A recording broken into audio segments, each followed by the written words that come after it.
بسم اللہ الرحمن الرحیم۔ السلام علیکم۔ آج کا پہلا سوال، وہ کون سی چیز ہے جس کے پھٹنے پر آواز نہیں آتی؟ جواب ہے دودھ۔ دودھ کے پھٹنے پہ آواز نہیں آتی۔ اس سے اگلا سوال ہے، جھوٹ بولنے پر ہمارے جسم کا کون سا حصہ گرم ہو جاتا ہے؟ جی ہاں دوستو، جواب ہے جھوٹ بولنے پر ہمارا ناک گرم ہو جاتا ہے۔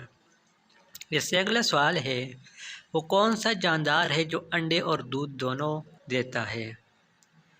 جواب ہے دکاندار۔ دکاندار ایک ایسا جاندار ہے جو دودھ اور انڈے دونوں دیتا ہے۔ جیسے اگلا سوال، وہ کون سی چیز ہے جو حرام ہے لیکن اسے پینے سے ثواب ملتا ہے؟ جواب، غصہ حرام ہے لیکن اس کو پینے سے ثواب ملتا ہے۔ اس سے اگلا سوال، انٹرنیٹ کو اردو میں کیا کہتے ہیں؟ جواب ہے انٹرنیٹ کو اردو میں تاروں کا جال کہا جاتا ہے۔ شکریہ، مہربانی۔